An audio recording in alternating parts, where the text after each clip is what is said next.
For there the Lord commanded the blessing, even life forevermore. Before we get started, why don't we just all go around the room and introduce ourselves, okay? I'll start first. Is that all right? Y'all come on in and sit down. It's okay.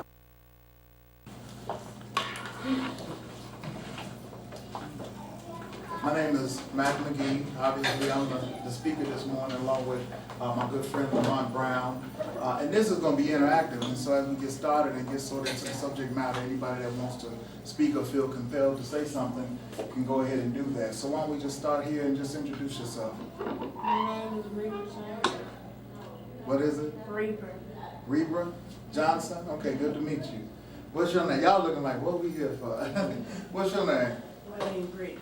Brittany. You got a last name, Brittany? Johnson. Brittany Johnson. Y'all sisters, right? Yes. Okay. Twins? No. Okay. What's your name? Kayla Lacey. Kayla Lacey? Okay, good to meet you. Kyla Lacey. Kyla Lacey. Y'all twins, I know. No. You the oldest, huh? No. Okay, all right. I'm just messing with y'all. What's your name? Daniel Duncan. Daniel Duncan. Richard Duncan. Richard Duncan. Now, I know y'all twins. No. What's your name? Alvin Lacey. Alvin Lacey. Albert Lacey? Alvin. Alvin. Okay. Ariana Lacey. Ariana Lacey? Okay, all these brothers and sisters in here. That's good. All right, y'all just call like the biggest families, huh? Go ahead, Lamont. My name is Lamont Brown. Tremaine Weaver. And cameraman, you can introduce yourself. Wayne Perry. Okay, all right. How y'all feeling this morning? Y'all just got a phone call and somebody said, get up to the church right away, right? But y'all came. See, sometimes you don't know. Sometimes something can come by surprise and you can actually benefit from it. Like I said, my name is Mack Mcghee. People call me Big Mac. All kind of names, you know. Mac Attack, Macalicious, you know, any name that can be made fun of with Mac, I've been called that all my life, you know. Growing up, I didn't always like that name. One of the reasons I didn't like that name, that's my first name. Do any of y'all have like a middle name? Everybody in here got a middle name? Yes. Anybody get called by their middle name? Yes. You do? Yeah, see, I was growing up, all my family called me by my middle name, which is Dion. And so that's the name that I really like. The reason I didn't like Mac was because that was my father's name, right? I'm named after my father. I look just like my father. You know, I got even his mannerisms and characteristics, even from a very young age. I would sit a certain way or hold my arm a certain way or whatever, and people say, you just like your daddy. The reason I didn't like that name was because my parents split up when I was around 11 or 12 years old. Anybody, by show of hand, been through a situation where their parents aren't together? Everybody in here parents together? Oh, that's a blessing. Oh, yeah, that's a blessing. Yeah, that's a blessing for real. Does anybody in here know or have a friend or a relative where their parents may not be together? Okay. What do you think about that? Anybody want to share? Daniel? Richard? Yeah. Anybody got some thoughts on that? What type of problems that may create for a child and a family growing up?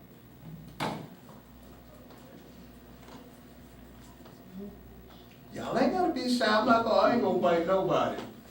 So y'all don't have any friend that has ever said something about they miss their father or they miss their mother, things like that.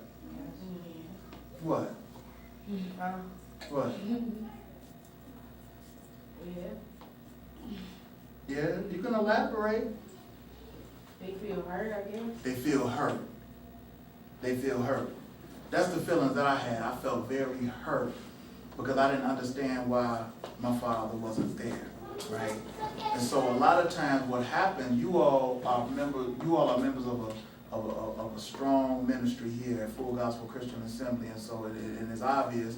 I mean, this is the honest to God truth. I've never came and talked to a group of young people where everybody's parents was together. So this is really a first, because I work for the Illinois Department of Corrections, and so I'm in and out of the prison. I work with individuals on parole, and usually when I go in and talk to groups, most of them are from single parent households. I would say probably 85%, 90%.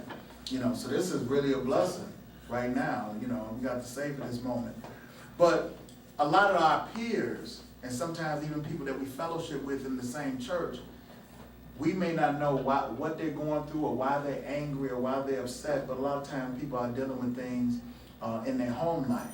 Now, I know every hand probably could go up if I say, is anybody experiencing something in their home life that is, you know, affecting them? Anybody? Okay, you don't have to, I ain't gonna ask you, I ain't gonna put you on blast and ask you to share. But the thing is that sometimes as young people, things happen to us in our home life. We may have lost a loved one. I remember when I was 16, who's the oldest person here? How old are you? 18, okay, so you know what I'm talking about. I remember when I was 16, my favorite uncle passed away, he died. And it was the first time, anybody experienced death? Okay. It's not a good feeling, is it? Right? And my uncle, he was 29 years old, he was a young man, and he just suddenly got sick and he died. And I just remember that was the first person in my life, to that point in my life, that I actually knew. I mean, other people had died, but I didn't have any type of relationship or whatever, and so I experienced a lot of hurt and pain around my uncle passing. And so a lot of times we have people that's going through things, people have done stuff to us at school, you know, people have picked on us. Sometimes we have older siblings picking on us, right? Mm-hmm. Right? Who the oldest? Okay, you pick on your little sister? Mm-hmm. You do? Well, ask for her forgiveness right now. But the thing is a lot of times in our community overall and in our families, we have a problem with forgiveness. Anybody know what the Bible says about forgiveness?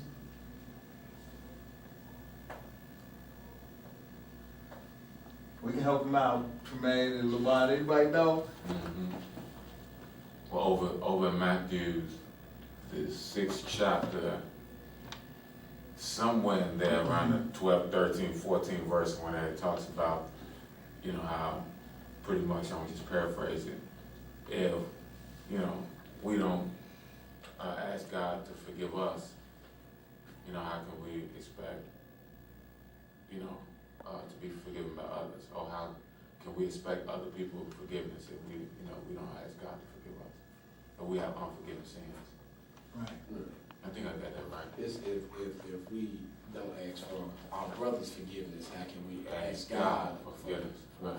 Right. Mm-hmm. And then there's another scripture that talks about the number, how often we're supposed to forgive. I believe it's 70 times 7. Mm-hmm. You know what I'm saying? In other words, all the time, we're supposed to always forgive and to seek forgiveness. How many of us in here have done something wrong to somebody else? You know, because, you know, the words say that, you know, we are all sinners, for we all fall short of the glory of God. Nobody's perfect. You know, what I teach when I talk with young people is, it's not about perfection, it's about connecting. You know, connecting with people, letting people know that you're real, letting people know that you care. Anybody in here have a favorite teacher? Who's your favorite teacher? Miss Santos. Why? Because she's nice. She's I nice. can talk to her You can talk to her. about anything. Okay. Who else got a favorite teacher? Yes, sir. My teacher, exactly. Mm-hmm. Why is she your favorite teacher? Because she cool. She cool. Okay. Did you raise your hand? Who's your favorite teacher? Miss Hill. Miss Hill. Why is she cool? Why do you like her? Why is she your favorite teacher? Because she helped me out with a lot of things. Okay. And you? Miss Tab. Uh-huh. Because she's funny. She's funny. You? You don't have a favorite teacher? You don't? What school you go to? I went to Forest Trail. Forest Trail. You know, we used to call Forest Trail the junior jail. I'm saying, I mean, yeah, it was years ago. It was years ago. Do you have a favorite person in the church? Do you have a favorite person? Yeah, but Okay, who's your favorite person? my aunt. Your aunt. Okay, why is she your favorite person? Because I can talk to her about anything. You can talk to her about anything. What about you? Do you have a favorite person? No. No, you don't? Okay.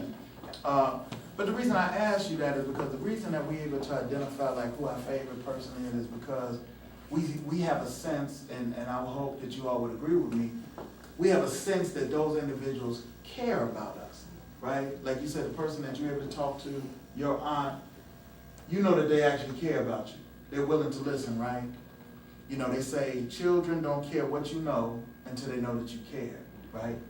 And so sometimes we have people in our life that aren't willing to listen. Sometimes we need guidance from a parent or an older sibling or a teacher in school or somebody in the church, and sometimes we don't always get that. And so when I talk about the power of forgiveness, what I'm trying to teach young people, particularly young African-American men, is that we gotta learn how sometimes to forgive. You ever heard the term let go and let God? See, a lot of times things will happen to us in our life that we didn't have any control over, right? We didn't wake up that morning, we didn't make any plans for that particular thing to happen, but nonetheless, it happened. And so we'll have feelings about that thing that happened, and we may hold a grudge against somebody secretly. Anybody ever heard of secretly hold a grudge against somebody? You know, like you ain't talking to them, but they don't even know you ain't talking to them and don't care that you ain't talking to them, but you actually think that you harming them. And they don't even know. Like my sisters growing up, they used to do that to me. I got 3 older sisters. And they would get mad at me and stop talking to me. And I would forget that they was mad at me, and I would go to talk to them, and they would just ignore me, right? Anybody ever did that? You know. And so we got to get past the point of holding grudges. If we're going to be young men and young women in Christ, we got to get past the point of holding grudges. Being able to let go of something that hurt us and actually go and talk to the person about it. Has anybody ever had the courage to approach somebody that has hurt them in a particular way and share the fact that, you know, what you said hurt my feelings, or what you did hurt my feelings? Has anybody ever done that? No? Hurt somebody's feelings? Has anybody ever hurt your feelings and then you went to them and shared with them? No? Okay. What about you? You said, what's going on with you? What's going on with you? You mad that they forced you to come up here? Shut So up. what you had? No, really, what you had planned for today? Nothing. Nothing? What school you go to? Forced you. Oh, okay, okay. How's Forest Trail these days? Baby. Sometimes bad, sometimes. Okay. So what you got planned for the summer? We go places. We're going to California, Texas, and all Oh, y'all going fine. Y'all gonna have enough time to do that this summer for all them places? Okay. Which one you looking forward to doing the most? that. Oh. All of them, okay. Okay, what y'all got planned? I thought we just got back from Florida. Oh, y'all kicking it. Well, where y'all been? Y'all been somewhere already? No. Mm-hmm. Except for outside. Playing basketball. Okay, yeah, I saw y'all was out throwing football this morning. But some of the main points I want to give you all, and I'm going to let Lamont share a little bit of his story, is that when it comes to forgiveness, I know y'all always been taught about forgiveness growing up, right? Ever since you was very young, that you're supposed to forgive. Does anybody know why you're supposed to forgive?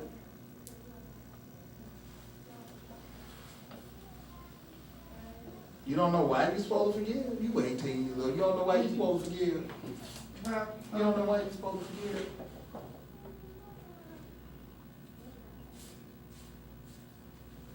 Anybody? I mean, you know, there's no right or wrong answer. I mean, what does it mean to you? Make them not mad at you no more. Make them not mad at you anymore? Okay. But forgiveness is something that you do for yourself, right? Mm-hmm. So why do you think, as a young Christian, it's important to forgive? Because, like, if you don't forgive, then, like, you're not getting nowhere. Okay. They just gonna be mad at you ever, probably. Mhm. Okay. Did you raise your hand? Yeah. How is basically how can you forgive yourself and you slip that whole grudges against somebody else? It's gonna affect your life and your the way you are, and you just sit on grudge. It's a good answer. That's a good answer. And so you shouldn't hold, so number one, you shouldn't hold grudges, right? Right. And